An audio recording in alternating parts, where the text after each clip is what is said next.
CCP Veritas here from Team Gridlock. We're going to talk about lag, everybody's favorite feature in EVE Online, right? Yes. You're supposed to boo at that. Lag's bad. So I want to remind everybody where we were about last year this time, about FanFest. I don't know if anybody was here at my presentation last year. It was awesome. But we had about a year, it was about 6 months into it at that point. And we'd moved the bar for fleet fights from about 600 being playable to about 900, which was a pretty good start. We'd spent some time working specifically on missiles, because I don't know if anybody's been in a humongous Drake gang, but that was really hellish on the server, and we made it a lot less hellish on the server. We had spent some time making module cycling more dependable, and accidentally kind of fixed JITA, so you guys weren't having any problems in there anymore. But things were still falling apart pretty badly past that 900 point. We had some fights that were in the thousands, and those were not so fun. And this was one of them. This was in 0202X back on 19th of March, 2011. Who was there? I see 1, 2, 3. Not bad, not bad. Good fight, bad fight? It was a good fight till the light kicked in, that's right. So what we're looking at here is a graph of how far behind the modules were, the module processing loop in blue, and that's in seconds. So you can see it's 50, 100, 150, 200. It gets up to about 5 minutes behind. And what that means is if you have a fast cycling thing like a civilian laser or something, it cycles every 2 seconds. But in that situation, it's going to cycle every 5 minutes and 2 seconds. Not exactly cool. And then in red here we have the pending tasklets. These are all the little tasks that the server would just love to get around to doing, but just didn't have time. And that got up to about, what, 150,000? And each one of those roughly translates to a request from a client. So push a button saying, I'd like to shoot this dude. The server says, get in line. So again, not the best experience in the world.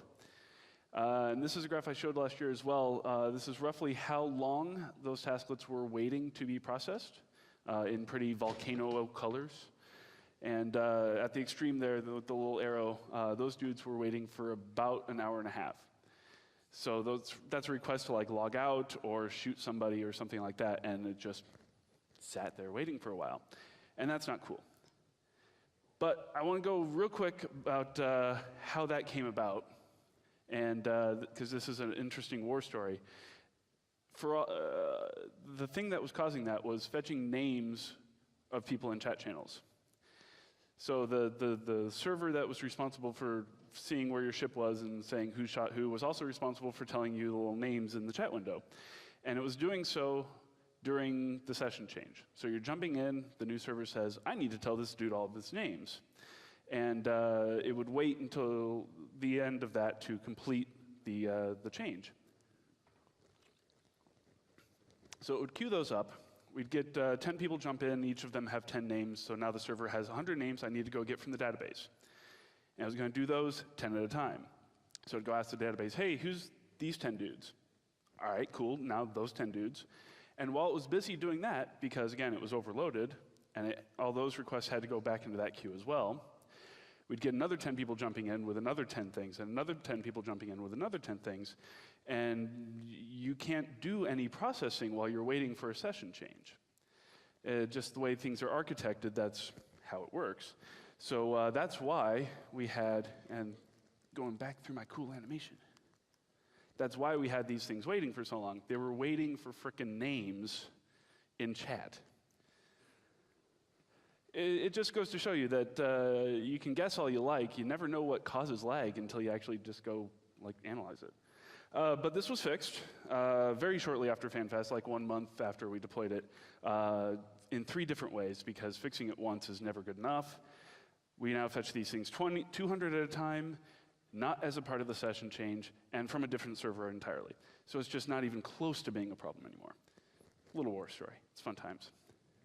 So after we did that for a while, the team transitioned over to work on something we called client-side Dogma. And this was to rework the relationship between ships and stations. There was an expansion coming out that was kind of big on that. And we needed to separate that out.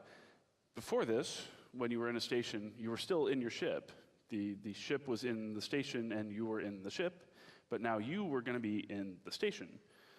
So we kind of had to break that setup. And the upshot is we couldn't fit ships because you can only fit a ship that you're in. You weren't in a ship anymore. And I don't know, is that an important thing to do? Yeah, just a little bit. So we made it so that the client can do all the calculations, like you drag in a module and it changes your power grid, CPU, and the client can do that all, and we can trust it, kind of. We check.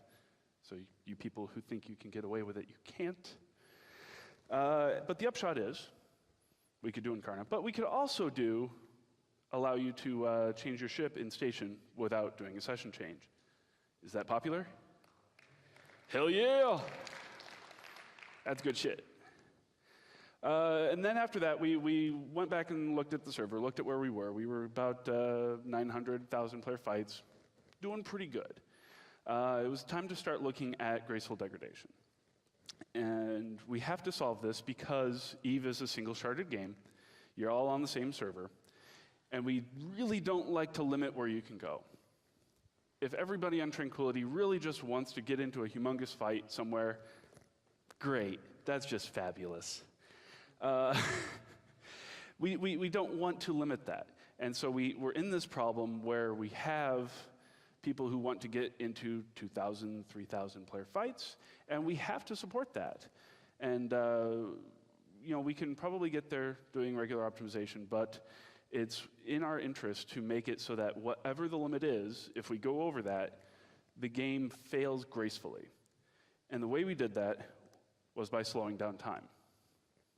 So if the server gets overloaded, we just slow the hell down and go, all right, we can handle this, just chill a little bit. We got this. And it's really just that simple. The algorithm, this is it. If the server goes 10 seconds without being caught up in processing, we slow down. If we go a full 2 seconds being fully caught up, we speed up. And here we have an example of that. This is from CJ6 a couple weeks back. Who was there? Yeah, good fight, good fight. Excellent fight. Until the like showed up? Oh, wait, no, well, time dilation. Until the little spinny came up and said, you're going a little slower, but it was better. So as you can see here, in the orangey, browny poop color, that fight ran at about 20% time. And that was, again, with about 1,900 players. So similar kind of fight to 020 last year, similar numbers, large amounts of capitals on the field in both, large amounts of fighters and that sort of thing. Interestingly enough, there were Tengus on the field this year instead of Drakes last year. I guess y'all getting too space rich for your own good. But let's look at the comparison graph.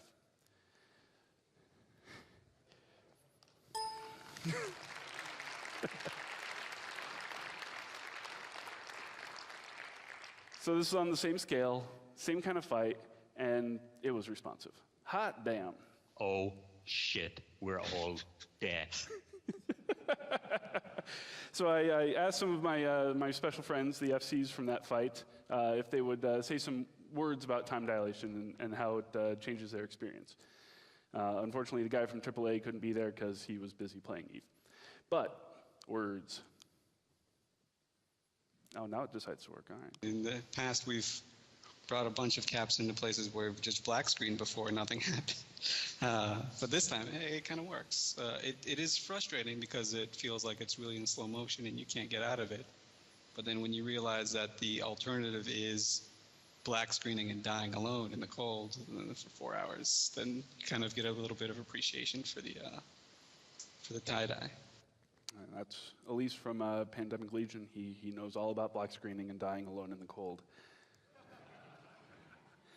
We have some words from the very enthusiastic Mr. V from Goonswarm. Nowadays, there's no risk jumping into a system, whereas in the past, a lot of the strategy involved how do you not black screen on loading. That's absolutely true. I used to spy on you guys just for funds, and you'd set up like 6 or 7 sinos and then hope that the defenders would pick the wrong one and you'd be able to sino into the other one and get all situated. You just don't need to do that anymore. You can jump in, it's going to work. Yay. And what should you have to say? You can trust about 2 trillion ISK to being confident that you can jump into a system and fight it out, whereas in the past it was a gamble. I don't know where he gets the 2 trillion ISK number for. I've seen him gamble more than that, but it's a lot of damn money. And it's pretty cool, I think, that folks are willing to put that in line for fights these days. It's a good place to be. And of course, because we're dealing with Shadoo, he has more words. So I guess today,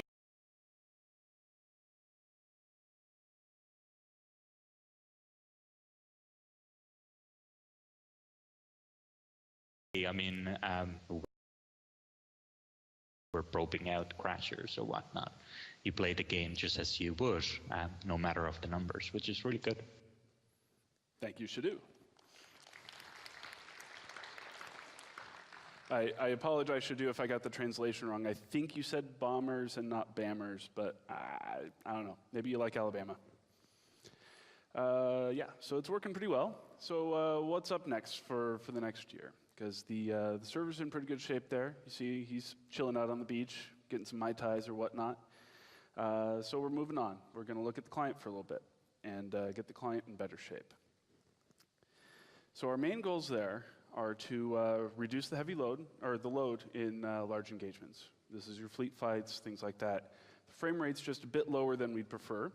And we'd really like if you were able to like turn on effects and turn on brackets and have that all not suck.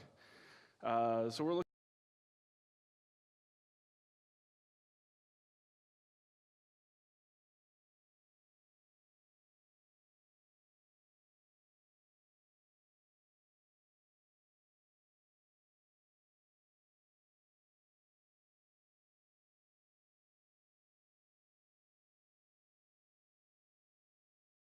into things like that. And in addition, along with that, crashes, because crashes are not silky smooth. So we're fixing those. We've got a lot of them down already. We got a new crash reporting system in that's showing us where it hurts, and we're killing those. And while we're at it, we're addressing some minor usability. Things we did recently for the client was looked at text processing. When we were analyzing the performance of the overview, it became obvious that we were spending too much time dealing with text, both on the processing side and the rendering side. Now we have, I don't know if anybody's customized their overview to the point where they get like little color tags and stuff in there, but we use a HTML-like language that isn't really HTML, but it's not really anything else, and we can't use any off-the-shelf processor. We've got our own code. It was in Python. And if anybody else has done Python string processing, you know it's not the fastest thing in the world. So we went in and rewrote that all down in C, and it's super happy fast, and that's all much better. And on the rendering side, we were looking at changing the paradigm entirely on how text is rendered. And what we have here is on the right, a printing press. If nobody's seen a printing press before, that's kind of what it looks like, a plate from it at least. And that's what we were doing. When we had a piece of text that we wanted to render, we took a piece of texture memory and put in all the letters as you would if you were doing a plate, and then said, okay, now when you want to display that text, here's your plate. So every frame you'd go, bam, there's your text, bam, there's your text. But that worked really well for text that stays around on screen forever. Things like your name up in the corner.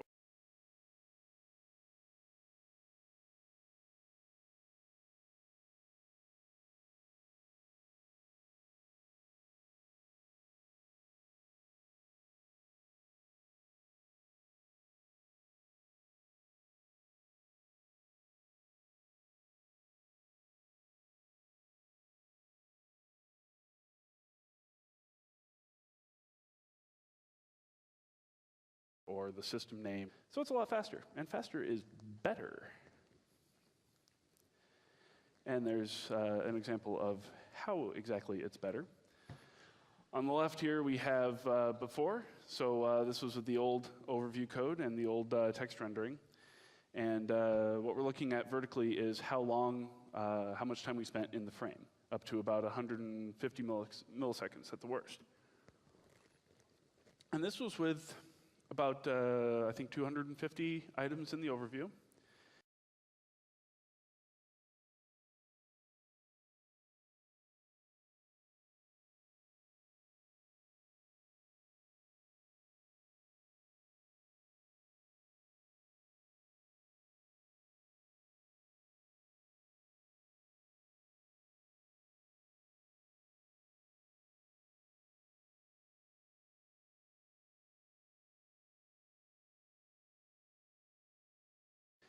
So every update, which was every two, and if any of you fly really fast frigates or something, I'm sure you've noticed. Anybody notice that one?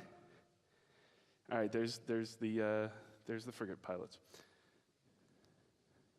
Right, so what to expect this year? More of that. We're going into different areas in the client, weeding out the horribleness and making it all just very silky smooth and very, very good. A lot fewer crashes. CCP Snorlax has been going over those like a crazy man, just getting all the reports in, going, oh, yeah, it's right there, fix.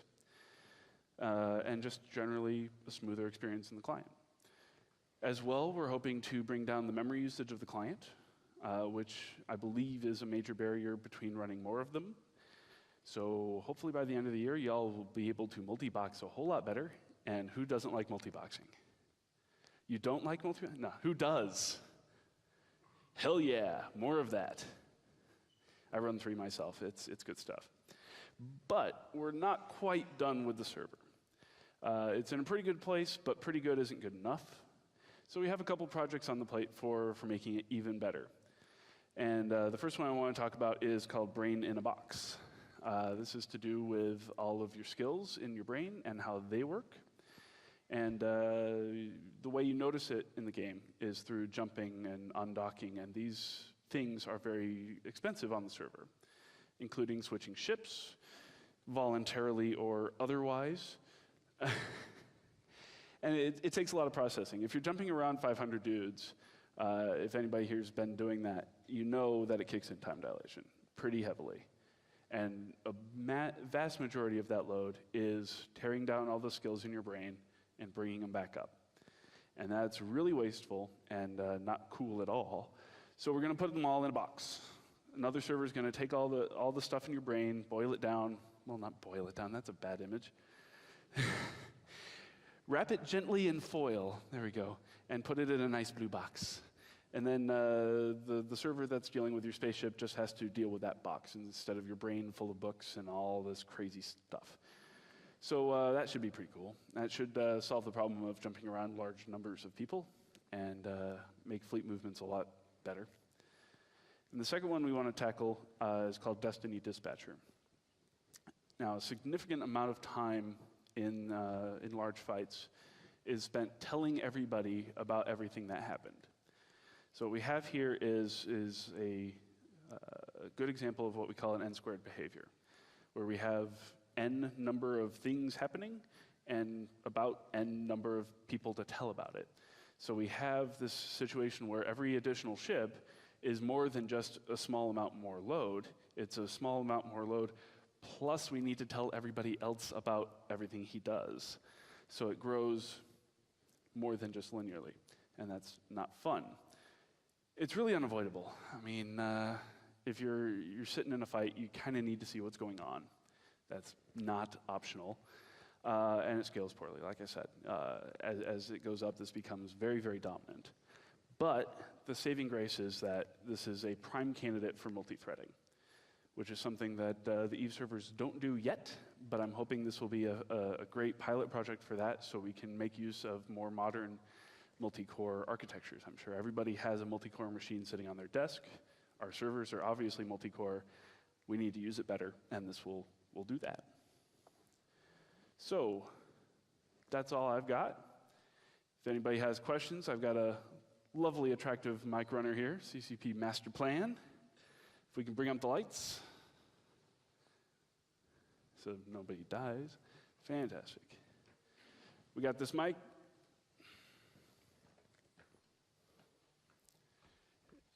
do we please have this mic or another mic or any mic whatsoever?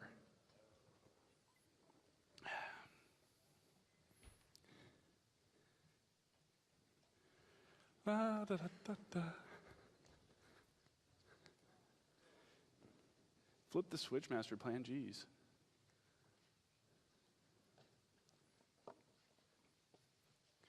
Just yell it out and I'll repeat it. Oh, you need a mic? Okay. I guess my voice isn't good enough for him. You're saving it, okay.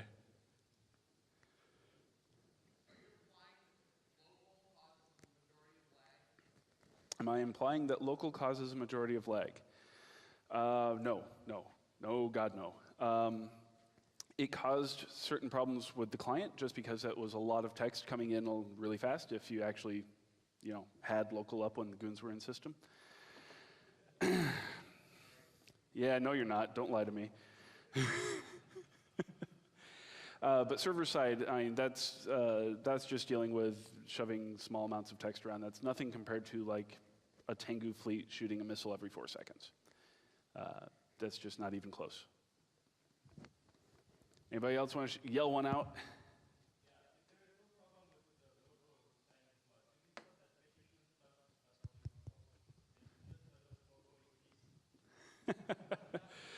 The fine gentleman would like to know if there's no problem with local spam, can we stop petitioning it so they can spam in peace? No, and you're a horrible person. 1, 2? Oh, yeah. We got a mic. Yeah. It's not really a question, but I would like to thank Veritas for doing a lot of work and working closely with CSM in regarding that issue, as well as constantly listening to all our bitching and mourning and going, hey, there is a fight, come, get some data. Yeah, thanks for doing all that. And if you guys also having large-scale warfare, just, try and report it, and he'll take a look at it and keep improving on the system. Oh, I want to echo that backwards, in that the CSM has been really helpful for letting us know when humongous stuff's going to happen. So we got a lot of 0-0 guys in there, a lot of the leaders and such, so they know when stuff's going down. So they just phone me up on Skype and are like, hey, dude, we got data for you. So it really helps me spy efficiently. Not like in the game spy. I'm a humongous Care Bear. You don't have to worry about that. But I like looking at your fights because it's fun. Yeah, I hope you guys got a lot of questions. I finished early. We're going to make the Eve TV guys work for their money. Currently, we probably use one data center. I believe it's centered in London. Is that correct? I'm sorry, what? Your data center for the CCP cluster that lives in London currently, is that correct? Yeah, it's in London, yeah. Are you guys doing any sort of CDN associated with basically distributing the proxy nodes or anything like that concerning getting the data out to, we play in the US, we're fighting Russians who are on the other side of the world. So right now, basically you have 1,600 people who need updates, and there are opposite sides of the world associated with that. Is there any way we could go ahead and improve upon that? I know it's a complex thing. I'm a sysadmin myself, so. Yeah, I don't think we have any plans in the work for co-locating the proxy layer across the world. In general, Eve is pretty tolerant of latency. We're blessed in that you guys aren't generally accustomed to things happening immediately. It's a little laggy, and that's not going away because that's all based off of the physics simulation working at 1 hertz, once per second for the non-hertz aware. So it's really, that part of it's not that big of a problem to me. We still have the situation where the processing server is still the bottleneck for the experience, I believe. So when we get that fixed, then maybe we can start looking at coloing out, and that being a good idea. Until then, hopefully, Comcast gets a better route to us, and we stop having events like. No kidding. Yeah. We tend to have about half of our fleet drop every major fight due to Yeah, crashes and that's a thing. Comcast getting out. So if there's some way to go ahead and have a reconnect proxy in the client, that would be terrific. That's something I want to do. I don't know if it's going to happen this year, but I just moved apartments here in Reykjavik, and for some reason they wired the fiber optic, which is awesome, into my bedroom, right? Brilliant, guys. That's obviously where I need it. So, I was using Wi-Fi from my bedroom in one part of the apartment up to my living room where my freaking computer is, going through like 5 concrete walls, and it was just awful. And we were dropping.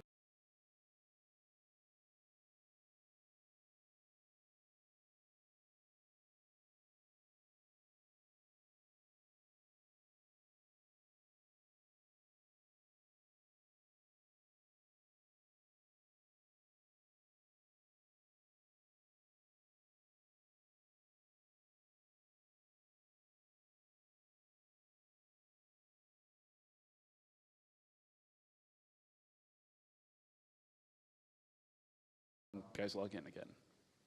I don't know if we're going to handle that this year. I'd like to, but we got stuff to do, dude. Yeah, what's up?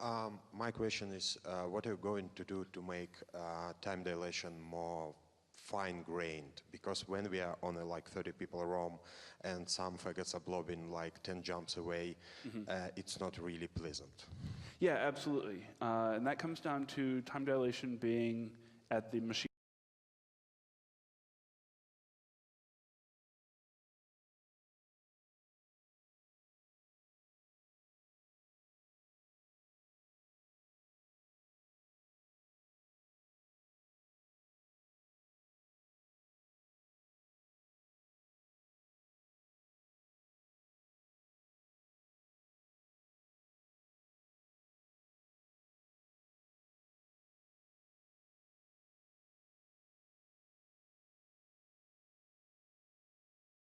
level, not the machine level, the node level, is being able to move systems around dynamically.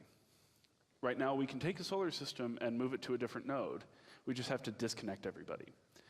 And especially in the case of a fleet fight, that's not very good because the side that's about to get pounded just won't log back in.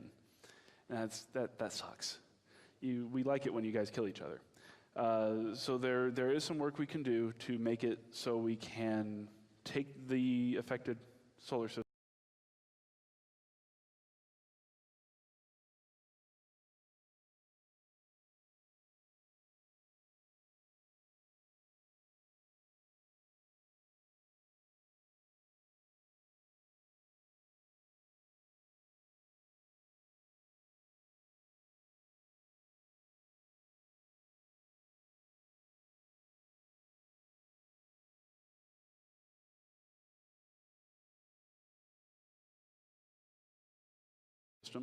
Completely freezes. I've seen you guys do it on Sissy before. So you basically would freeze everything and then go ahead and take that time to go ahead, snapshot, and move everybody to another server. That's the idea, yeah. Yeah, okay. I like that LED a lot. Any more? Please hold. Your fight is important to us. Yes.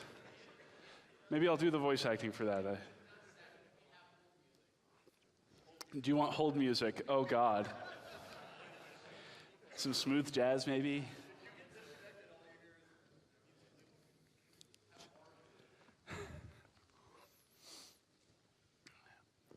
I like how you made him run all the way back. That's great. Yeah. You should have seen how he made me run in his presentation. Well, I'm not a computer geek or, well, know a lot about computers, but a lot of times when you disconnect, your client continues and you think you're still fighting that ship in front of you and, yeah, and, hey guys, kill this guy, and no replies, and, oh, TS disconnects you. Oh, Yeah. damn, I'm offline, but I'm still fighting my ship in Eve.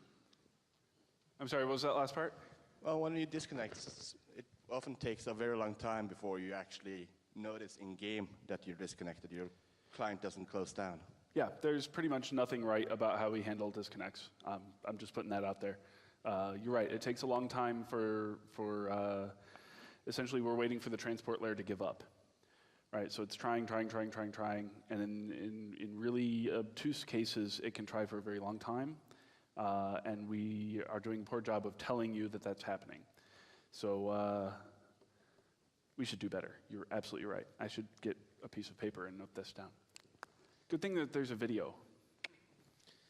Oh, you can wait. Sorry, Man's as got a mic. a greedy, selfish American, I would just like to say that it is rather annoying on the follow-up that the Brits always load grid faster than we do. And so if there is anything you can do down the road to make it so that the US can at least have equivalent load time, I would greatly appreciate it.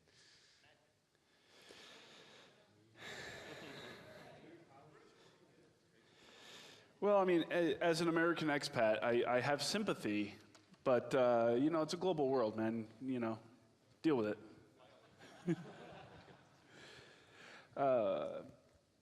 Now, loading grid shouldn't be that big of a difference, because it should primarily be a latency difference between Britain and the US. It should be about 50 to 100 milliseconds. So if you're worried about loading grid 100 milliseconds slower, maybe you got better things to worry about. They decloak earlier. Yes, that is a thing. And if you're gate camping a lot, it behooves you to take a vacation to London. But the speed of light, there's only so much you can do. I want to continue about that disconnect message. If I understood you correctly, you were talking about that transport layer giving up, and Yes. you're telling us that we disconnected. Only what I see in a fleet, in a small fleet, I see my member warp off, and he gets the message, or he gets noticed earlier by telling us telling him that he disconnected, than his client does. Right. Isn't it the server not being the problem, but the client being the problem, that he doesn't know that he's disconnected? Shouldn't he Right. find it out earlier? You're right. Essentially, the server has given up, but the client doesn't know that the server has given up yet. Right? There's no communication there, so the client's trying, and then realizes, oh wait, there's nobody on the other side of the line. I'm going to shoot myself in the head.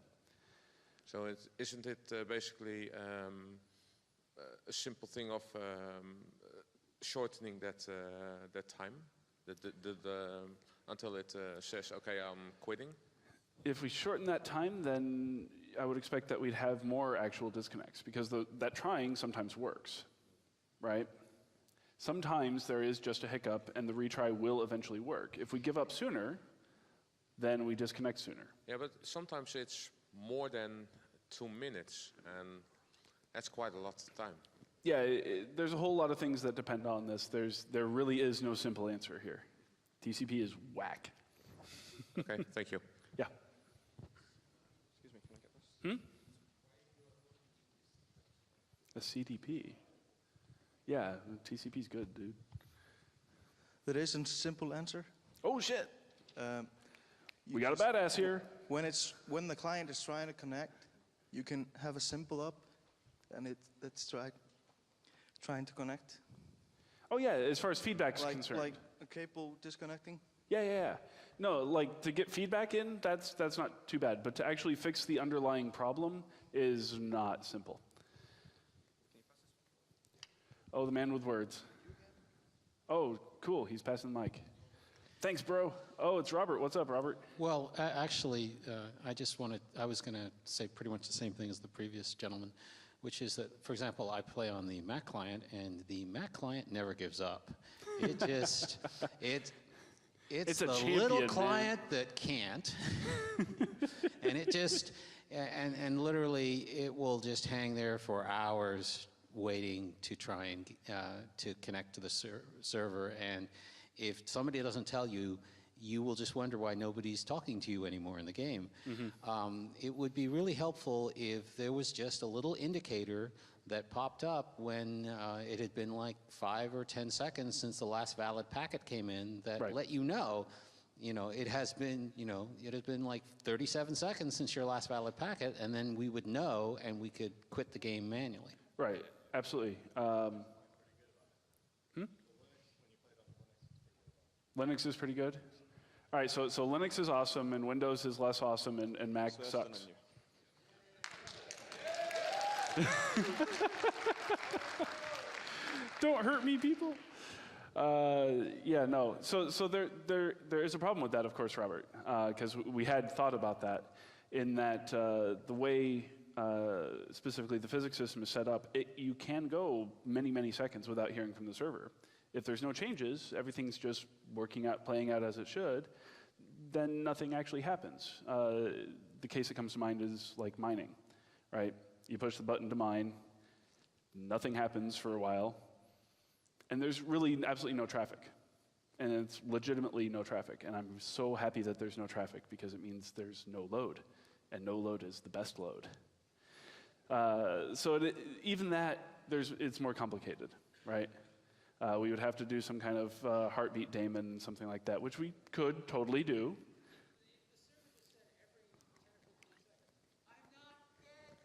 Right, exactly, a heartbeat.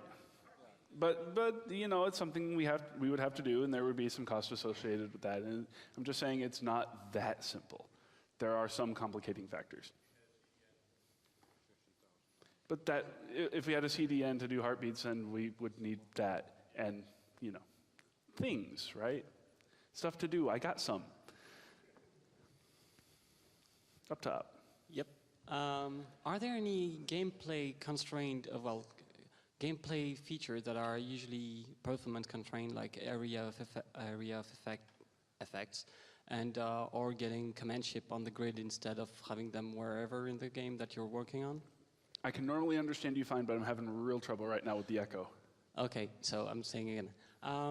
There are a number of features that are performance constrained that don't happen at the moment much, like area of effects, like Doomsday in the past, they were performance impaired, and or getting command ships on the grid instead of wherever in the game. Mm-hmm. Are you working on any of these performance issues that are really Nope. gameplay tied? Okay, that's Not the simple me. answer. Other people might be, maybe, I don't know. But, whoop, there's a table there. Not me. I'm doing that stuff, mostly client stuff right now, and hopefully in a couple months getting onto the server projects I mentioned. Going back to one of the previous about, there is another game that I play that has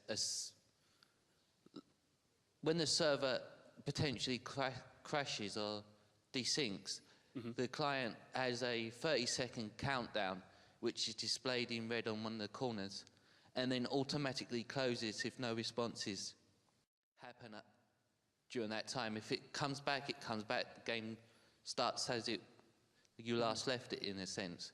Couldn't theoretically something be done for Eve in that same way?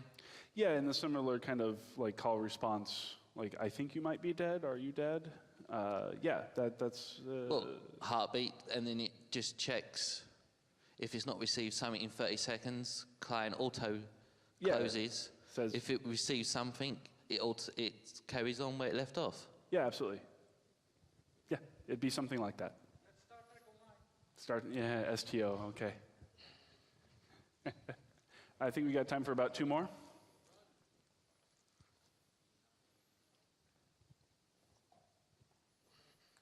All the way in the back. All right. Hello. Hi. So you said that Eve uses TCP for transporting data to the server and back. Did you try to, or maybe think about using a UDP protocol, because of most of, shooters and something like that use that, because there's not really important that exactly that packet should really go to server. We can miss a couple of two. Am I understanding right? Your question is, why don't we use UDP more? Yeah. Most of that comes down to we really do need reliable in-order receipt. So the physics system relies on having each update come in sequence. This is number 1, number 2, number 3. If you don't have number 2, you cannot do number 3. So we do need reliable in-order receipt for pretty much everything. So if we went to a UDP-based solution, we would need to reinvent those features, which has been done. I've been on projects that do that. And pretty much invariably, they do it worse than TCP does. There's a lot of history in that protocol for solving that exact problem. There's some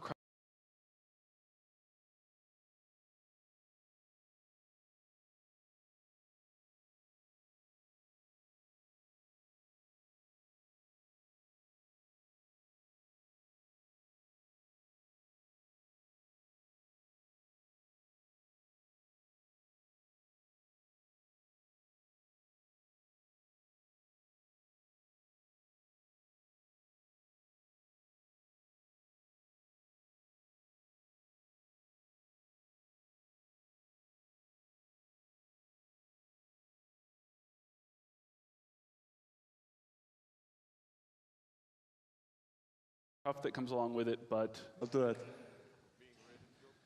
all right. Thank you all for coming. Thank you.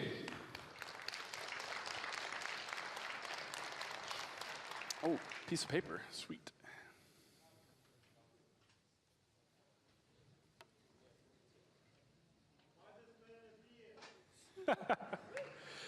I don't drink beer.